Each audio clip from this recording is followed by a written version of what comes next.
কিয়ামতের ময়দানে, ভয়ঙ্কর দিনে, যেদিন মাথার খুব কাছাকাছি সূর্য অবস্থান করবে, যেদিন মানুষ কেউ কাউকে চিনবে না, মানুষের পরনে কোনো কাপড় চোপড় থাকবে না। আমাদের আয়েশা জিজ্ঞাসা করেছেন, ইয়া রাসূলুল্লাহ, পরনে কাপড় চোপড় থাকবে না কিয়ামতে, সবাই বিবস্ত্র থাকবে, পুরুষদের অবস্থা যা তা, নারীদের জন্য তো এরকম পরিস্থিতিতে নারী পুরুষ একাকার থাকবে, লজ্জার ব্যাপার থাকবে, কিভাবে নারীরা সেখানে টিকবে? নবীজি বলেছেন, আয়েশা, পরিস্থিতি এত ভয়াবহ হবে যে কেউ নিজের লজ্জাস্থানে কাপড় আছে কি নাই সেটার খবরও রাখবে না, আর আশেপাশে দেখা তো পরের কথা। সেই ভয়াবহতম দিনে, যেদিন সূর্য মাথার খুব কাছে অবস্থান করবে, টকবক করে মগজ উতরাতে থাকবে, যেদিন মানুষ নিজের ঘামে নিজে হাবুডুবু খেতে থাকবে, যেদিন মানুষ আল্লাহকে বলবে, এত দুর্বিষহ এত ভয়াবহ পরিস্থিতি, জাহান্নামে দিলে দেন তাও ভালো, অন্তত এই দুর্বিষহ পরিস্থিতিতে মুক্তি চাই। সেই কঠিন দিনে আল্লাহ রাব্বুল আলামিন শুধুমাত্র তাকে, আর কাউকে না, শুধুমাত্র তাকে হাউজে কাউসার দান করবেন। যারা তার অনুসারী, যারা তার ফলোয়ার, যারা তার ভক্ত, যারা তার অনুরক্ত, যারা তার উম্মত হিসাবে মনে প্রাণে ধারণ করে ভালোবাসে, শুধু মুখে বলে না, তাকে যে ভালোবাসা দিয়েছে এই ভালোবাসা কাউকে দেয় না, নিজের বাবাকে না, নিজের মাকে না, নিজের জীবনকে না, কাউকে না। এত ভালোবাসা যদি কেউ নবীজি সাল্লাল্লাহু আলাইহি ওয়াসাল্লামকে দিতে পারে, তার অনুসারী হতে পারে, এই হাউজে কাউসার থেকে তিনি নিজ হাতে তাদেরকে পান করাবেন, এবং সেই পানি যে পান করবে, লা ইয়াজমা আবাদা, আর কখনো সে তৃষ্ণা বলতে কোনো কিছু অনুভব করবে না। কিয়ামতের সেই ভয়াবহ গরমের ভয়াবহ পরিস্থিতিতে তৃষ্ণা চিরকালের জন্য চলে যাবে। সেই হাউজে কাউসারের মালিক বানাবেন একমাত্র একজন মহান সত্তাকে, তিনি হলেন আপনার আমার প্রাণের নবী মুহাম্মদ সাল্লাল্লাহু আলাইহি ওয়াসাল্লাম। আল্লাহ তাআলা সেই কথাই বলেছেন, ইন্না আতাইনাকাল কাউসার। কাউসার শব্দের আর অনেক ব্যাখ্যা আছে। এটি তার বৈশিষ্ট্য যে আল্লাহ তাআলা তাকেই শুধু হাউজে কাউসার দান করবেন, আমরা তার উম্মত হিসাবে সেখান থেকে পান করার সুযোগ লাভ করব ইনশাআল্লাহ। তার 13 নম্বর বৈশিষ্ট্য হলো তিনি খাতামুন নবিয়্যিন, তারপরে আর কোন নবী বা রাসূল আসবে না। তারপরে পৃথিবীতে বহু মানুষ নিজেদেরকে নবী বা রাসূল হওয়ার ভণ্ড মিথ্যা দাবিদার দুনিয়াতে আসবে, কিন্তু তাকে আল্লাহ তাআলা শেষ নবী করেছেন। কোরআনে হাকিমে আল্লাহ তাআলা যেমন সে বিষয়ে আলোকপাত করেছেন, তার হাদিসে তিনি বলেছেন, আনা খাতামুন নবিয়্যিন লা নাবিয়্যা বাদি, আমি সকল নবীদের মধ্যে শেষ নবী, আমার পরে আর কোন নবী আসবে না। সবার শেষে যিনি আসেন তিনি সবচেয়ে বড় হন, তিনি সবচেয়ে শ্রেষ্ঠ হন। সকল নবী সকল রাসূলদেরকে দুনিয়াতে প্রেরণ করার পর আল্লাহ তাআলা রিজার্ভ রেখেছেন তার শ্রেষ্ঠ রাসূলকে, তার হাবিবকে দেওয়ার জন্য। আমাদের মতো পাপী, আমাদের মতো গুনাহগার, নিজের নবীকে চিনতে যারা আমরা ভুল করেছি, চিনি নাই, জানি না, শুধুমাত্র নামে জানি, সেরকম কিয়ামতের আগে ফিতনা সংকুল সময় থাকা মানুষগুলো যেন অন্তত একজন আল্লাহর সবচেয়ে প্রিয় মানুষ, সবচেয়ে সেরা শ্রেষ্ঠ রাসূলকে পায়।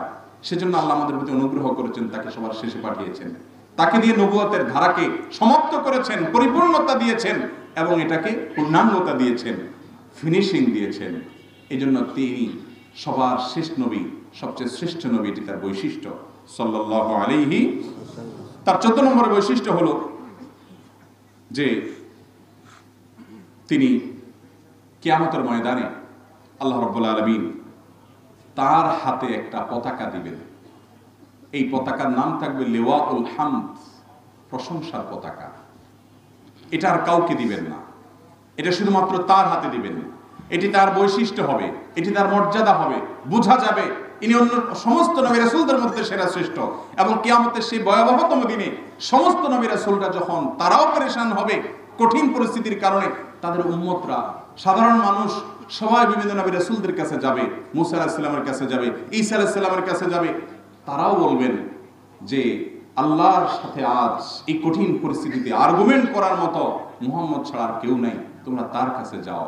তিনি সেদিন সিজদায় লুটিয়ে পড়বেন এবং তার সুপারিশে আল্লাহ রাব্বুল আলামিন সে দুর্বিষহ পরিস্থিতির অবসান ঘটিয়ে বিচার কার্য পরিচালনা করবেন। কিয়ামতে সেই শ্রেষ্ঠত্বের অধিকারী সেই মহামানব, সে আল্লাহর হাবিব, আল্লাহ রাসূল আর কেউ নয়, আপনার আমার প্রাণের নবী মুহাম্মদ মুস্তাফা সাল্লাল্লাহু আলাইহি ওয়াসাল্লাম। তার 15 নম্বর বৈশিষ্ট্য হলো যে আল্লাহ রাব্বুল আলামিন বিভিন্ন নবী রাসূলদের প্রতি ওহী প্রেরণের জন্য বিভিন্ন রকমের পদ্ধতি অবলম্বন করেছেন।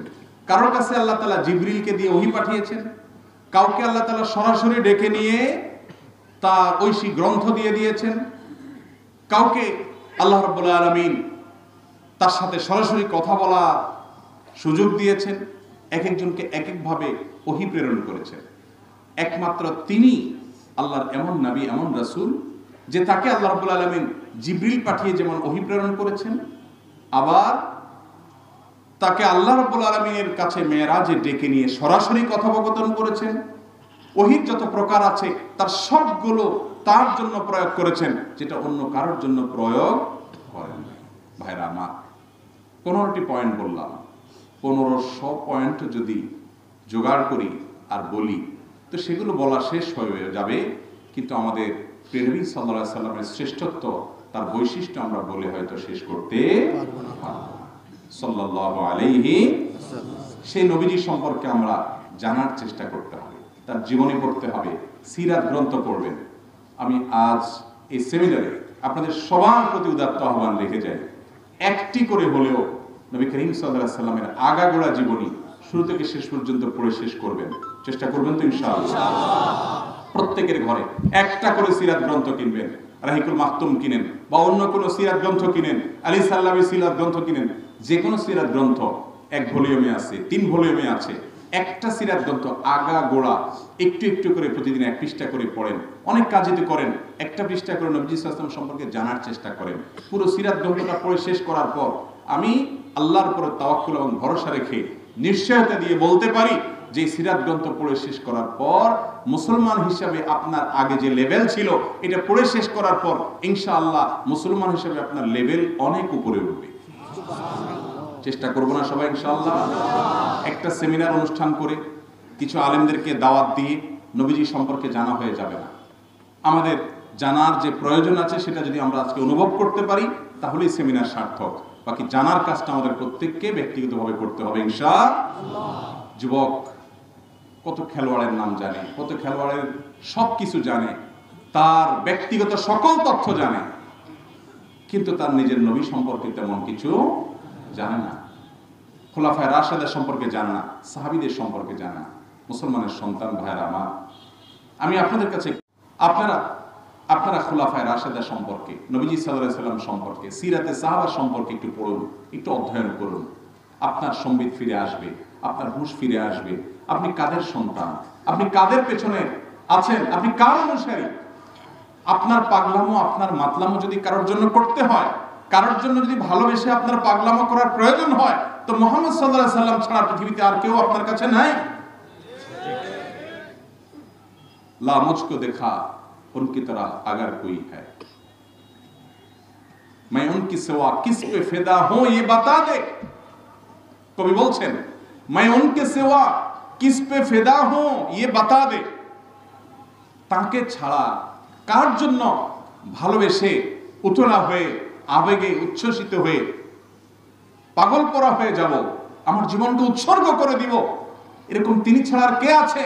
লা মুঝকো দেখা উনকি তারা আগার কোই হয়, আর কেউ তার মতো থাকলে দেখাও আমাকে। আল্লাহ তাআলা আমাদের ঈমানগুলোকে, ঈমানের চেতনাগুলোকে হেফাজত করার তৌফিক দান করুন। আমিন।